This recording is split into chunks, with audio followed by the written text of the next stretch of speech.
Hello students, welcome to the third lecture of VLSI testing, and we are moving to the next topic of first unit, and that is the power distribution. The power distribution subsystem of a chip consists of metal wires or planes on the chip, in the package and on the printed circuit board.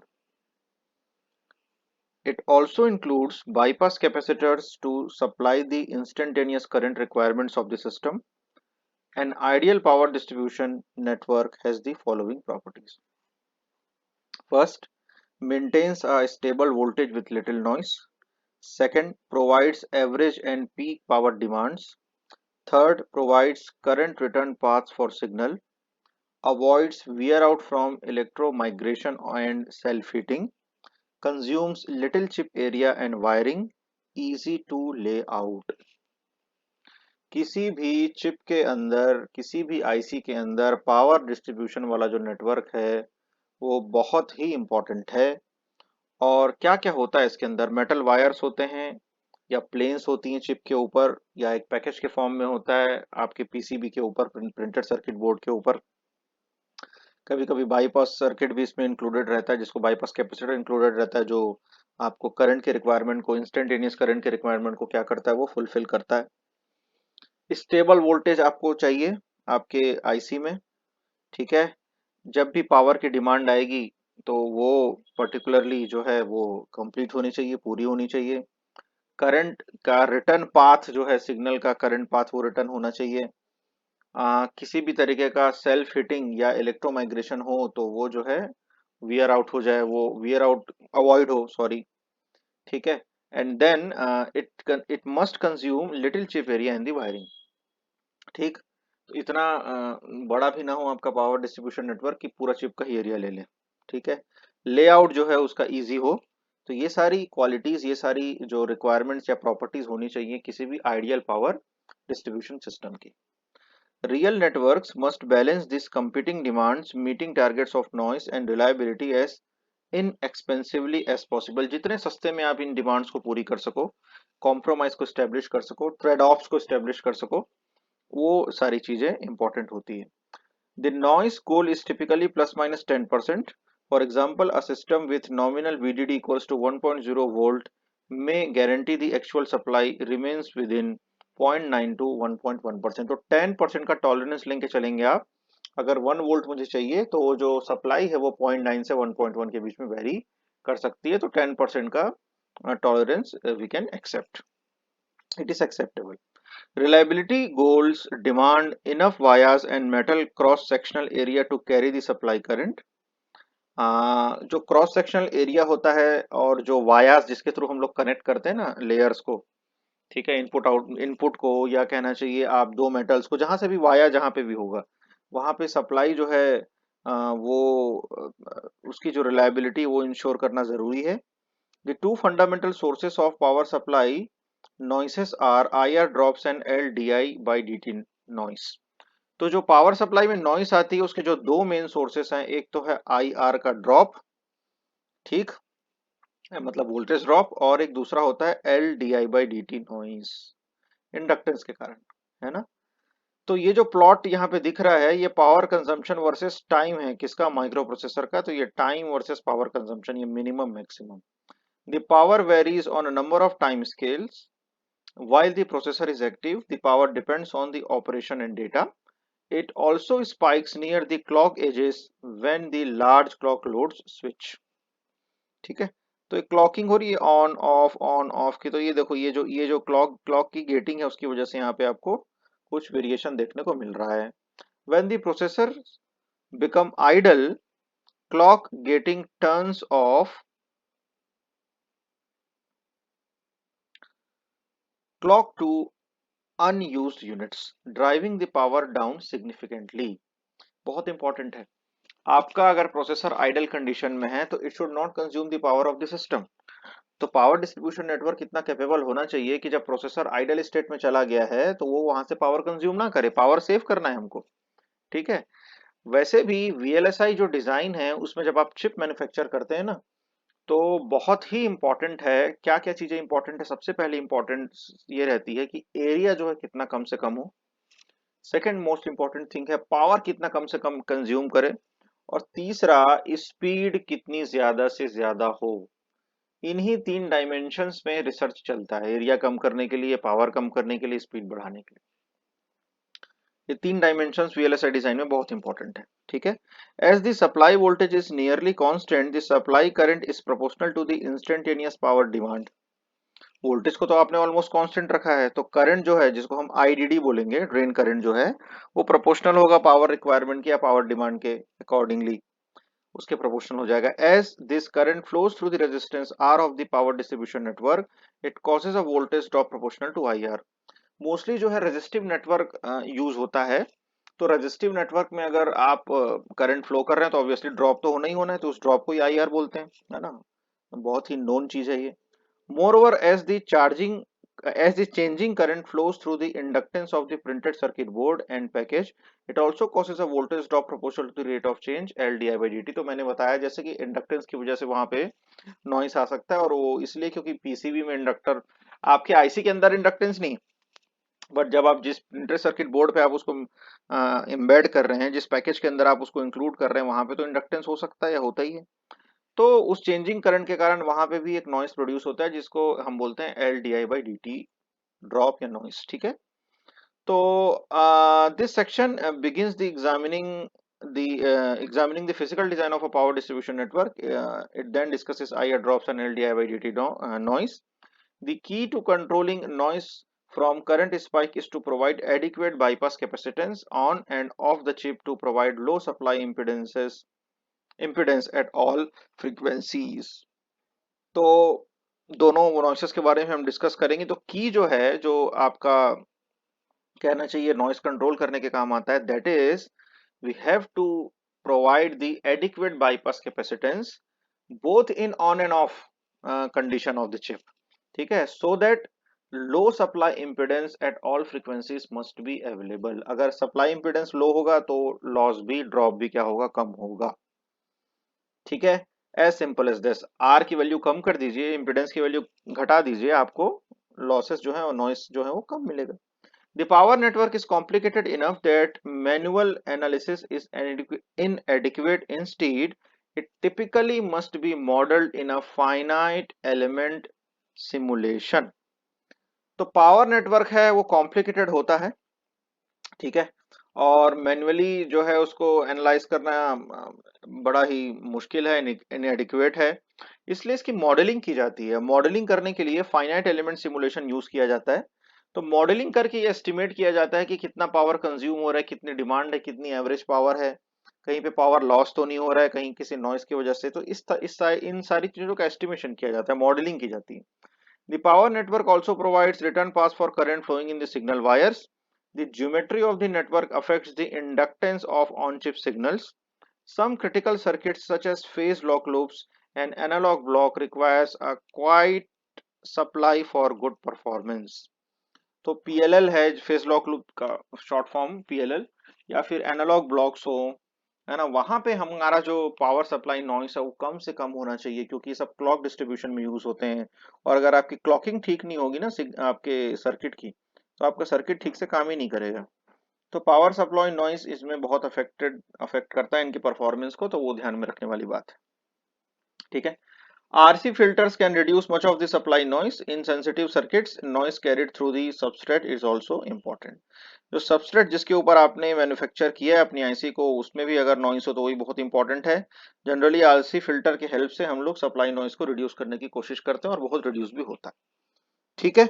So on chip power distribution network.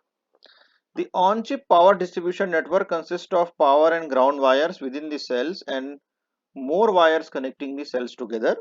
Most cells contain internal power and ground buses routed on metal 1 और metal 2। metal 1 metal 2 बताने की जरूरत नहीं मुझे, आपने अगर IC designing पढ़ी है तो आपको पता ही है metal 1 metal 2, पॉलीसिलिकॉन, वायास, ये सब आपको पता होना चाहिए। ठीक है। तो जो उसमें मेटल 1 है, मेटल 2 है, उसमें हम लोगों ने राउटिंग की है इंटरनल पावर के लिए और ग्राउंड के लिए। ठीक है। These wires are typically wider than minimum to provide lower resistance and better electromigration immunity. For example, the cells on the inside front cover uses 8 lambda metal 1 power per ground buses. These wires are normally connected between adjacent cells by abutment. Standard cell designs and data paths both can use rows of cells sharing common power and ground lines. ठीक है, next page में जब आपको figure दिखेगा तो और ज्यादा clear होगा ये कि ये किस तरीके की बात कर रहा है। हमने क्या किया है, सिंपल सा लॉजिक फॉलो किया है कि जितना मिनिमम विड्थ चाहिए उससे ज्यादा थोड़ी सी विड्थ रख लो जिससे पावर लॉस कम हो, ठीक है, या नॉइस कम हो उसमें। In a small low power design, these rows can stacked together and even wider vertical metal wires with even wider vertical metal wires. Figure 13.7a shows an abstract diagram for strapping. ठीक, so figure 1.64 showed a standard cell design strapped with power on the left and ground on the right. ये तो आपने जो पिछले semester में पढ़ लिया होगा कि किस तरीके से डिजाइनिंग करते हैं VLSI सिस्टम डिजाइन या किसी दूसरे सब्जेक्ट में। In this example, the NMOS and PMOS transistors in adjacent rows are separated by a routing channel. So spacing between the wells is not a problem. In modern processes, the routing is typically done over the cell in upper level metal. Therefore, the rows of the cells can be packed more closely together and well spacing limits the package density. देखो, तो modern जो processes है उसमें जब हमको routing करनी होती है तो वो हम लोग मेटल के अपर लेवल में ही कर लेते हैं, उसको इनर लेवल पे नहीं ले जाते। ऐसा करने से जो रोज हैं, जो सेल्स के अंदर, उनकी पैकिंग जो होती है वो अच्छे से हो जाती है और उससे पैकेज डेंसिटी जो इंक्रीज होती है। अगर आपने स्पेसिंग, वेल की जो स्पेसिंग है वो स्पेसिंग बहुत ही इंपॉर्टेंट होती है पैकेज डेंसिटी को घटाने या बढ़ाने में। अगर आपने ज्यादा स्पेसिंग ली है तो आपकी पैकेज डेंसिटी जो है वो लिमिटेड हो जाएगी या लिमिट हो जाएगी। Alternatively every other row can be mirrored so that the wells of adjacent rows abut as shown in the figure 13.7b. तो ये है फिगर। नेक्स्ट पेज पे आपका जो फिगर है 13.7a और 13.7b है, ठीक है। तो ये आपका मेटल 2 VDD से कनेक्टेड है, यहाँ पे ये ग्राउंड से कनेक्टेड है। इन दोनों के बीच में हम लोगों ने एन वेल को कंस्ट्रक्ट किया हुआ है। एन वेल ये सेल का रो 1 है, ये सेल का रो 2 है और ये स्ट्रैपिंग की गई है दोनों की, है ना। वैसे ही यहाँ पे आप देख सकते हैं ये अगेन ये मेटल 2 है, ये सेल का रो 1, ये मिररिंग की गई है, यहाँ पे मिररिंग बोलते हैं इसको। ये मिरर मेटल 1 का मिरर, ये VDD, ये मेटल 1 का VDD और यहाँ पे इस तरीके से मिररिंग की गई है। तो ये स्टैंडर्ड लेआउट हो सकता है, इस तरीके से मिरर भी कर सकते हैं और आप स्ट्रैप भी कर सकते हैं, ये बताने की कोशिश की गई है उन फिगर्स में। इन अ लार्जर और higher power designs, the resistance of the horizontal power and ground buses routed on a thin lower level metal will cause too much of higher drop. Instead, the power should be delivered using a grid of metal on all layers. The top level of metal are thickest and carry the bulk of the current, but a robust grid on all layers is important to bring the current down to the transistors. Where layers connect, multiple wires should be used to carry the high currents. ठीक है, and the power and the ground wires integrated uh, with signal wires provide good return paths to minimize the inductive effects. Systems with multiple voltage domains and or power gating require particular attention to power network integrity. तो आपका जो power है और ground wires हैं उनको integrate कर देंगे अगर आप सिग्नल वायर के साथ, तो रिटर्न पाथ जो है वो आसानी से मिल जाता है और इंडक्टेंस जो है वो मिनिमम होता है उस केस में। और मल्टीपल वोल्टेज डोमेन हम लोग वहाँ पे यूज कर सकते हैं, या फिर पावर गेटिंग यूज कर सकते हैं, ठीक है। The power grid extends across the entire chip or voltage domain. Ultimately, it must connect to the package through the I/O pads, input-output pads. When a pad ring is used, the connections are all near the periphery of the chip. Thus, the biggest IR drop occur near the center of the chip, where the current flows through the longest wires and greatest resistance. तो ये बताया गया है, इसको कुछ समझने की इसमें कोई जरूरत ऐसी है नहीं, क्योंकि देखो जिसका जितना ज्यादा लंबा पाथ होगा आपके करंट का, है ना, वो उतने ही ज्यादा रेजिस्टेंस से होके गुजरेगा, तो आपका ड्रॉप भी उस समय क्या होगा, ज्यादा होगा। C4 solder bumps distributed across the die are much better for power distribution because They can deliver the current from the low resistance power plane in the package directly to the area of the chip where the current is needed. Thus, less on-chip metal resources are needed for power distribution. तो ये सारी चीजें important है, ठीक है। Next है आपका IR drops. The resistance of the power supply network includes the resistance of the on-chip wires and vias, the resistance of the bond wires and solder bumps to the package, the resistance of the package planes or traces, and the resistance of the printed circuit board planes. क्या क्या resistance included है? On chip wire जो लगी हुई है, जो via connected है, जो दो चीजों को जोड़ रहा है, दो मेटल्स को जोड़ रहा है, कहीं पे भी जहां पे भी इंटरकनेक्शन है, जो बॉन्डिंग के लिए हम लोग वायर यूज किए हैं, जो शोल्डरिंग के लिए जो हम लोगों ने पैकेज यूज किया है, पैकेज का जो अपना इनहेरेंट रेजिस्टेंस होगा उसके प्लेन और ट्रेसेस का, या फिर पीसीबी का जो इनहेरेंट रेजिस्टेंस होगा, ये सारी की सारी चीजें जो है आपके लिए आईआर ड्रॉप क्रिएट करती हैं। Because the package and PCB typically use copper that is much thicker and wider than the on-chip wires, the on-chip network dominates the resistive drop. अब कॉपर यूज होता है प्रिंटेड सर्किट बोर्ड में maximum, आपको तो पता ही है। तो जहां पे कॉपर यूज होगा तो जो है मच वाइडर होता है आपके ऑन चिप वायर से, तो उसकी विड्थ के कारण ही वहां पे रेजिस्टिव ड्रॉप बढ़ जाता है। Higher drops arises from both average and instantaneous current requirements. The instantaneous current may be much larger than the average drop because current draw tends to locally spike near the clock edge when many registers and gates switch simultaneously. Bypass capacitance near these switching gates can supply much of this instantaneous current, so a well bypassed power supply network only needs low enough resistance to deliver the average current demand, not necessarily the peak. ठीक है, तो simple सा logic है कि bypass capacitance आपको अच्छे से अच्छा या ज्यादा यूज करना पड़ेगा ताकि आपका जो इंस्टेंटेनियस करंट का डिमांड है वो पूरा हो जाए और पावर सप्लाई का नेटवर्क जो है उसको लो से लो रेजिस्टेंस में आप वर्क करा पाए, जिससे आपकी करंट की डिमांड भी पूरी हो और ड्रॉप भी क्या हो वहां पे कम हो। ये एक न्यूमेरिकल है ना, तो जो आपके कहना चाहिए एक डेमोन्स्ट्रेशन के लिए, ठीक है। तो पावर सप्लाई ड्रॉप यहाँ पे बताया गया, ये लोड कैपेसिटेंस है, ये वीन है, ये वीडीडी है, बीच बीच में यहाँ पे रेजिस्टर्स, तो रिपीटर्स हैं। रिपीटर्स मतलब वो ब्लॉक्स जो जिससे आप जो है कह सकते हैं रेप्लिका बनाते हो आप, यहाँ से यहाँ, यहाँ से यहाँ, यहाँ, तो उसको रिपीटर्स बोलते हैं। So LDI by dt noise. The inductance of the power supply is typically dominated by the inductance of the bond wires or C4 bumps connecting the die to the package. Die और package के बीच में जो interconnection होता है C4 bumps का या फिर बॉन्ड वायर्स का, उसमें जो इंडक्टेंस होता है उसके कारण नॉइस प्रोड्यूस होता है। A typical bond wire has an inductance of about 1 nanohenry per millimeter, while a C4 ball is on the order of 100 picohenry.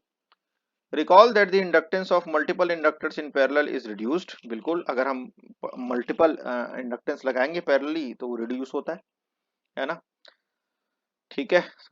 Inductance की जो प्रॉपर्टी है बिल्कुल वैसी जैसे रेजिस्टेंस की प्रॉपर्टी होती है, पैरेलली लगाएंगे तो रिड्यूस होगा, सीरीज में लगाएंगे तो इंक्रीज होगा। कैपेसिटर उल्टा होता है, ठीक है ना। Modern packages devote many of their pins or bumps to power and ground to minimize supply inductance. The two largest sources of current transients are switching input-output signals and changes between idle and active modes in the chip core.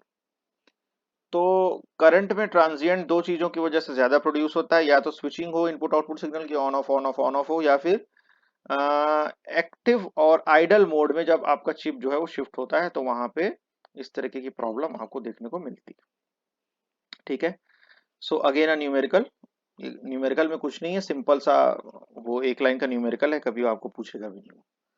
LDI by dt noise is becoming enough of a problem that some high power systems must resort to micro architectural solutions that prevent the chip from transitioning between minimum and maximum power in a single cycle.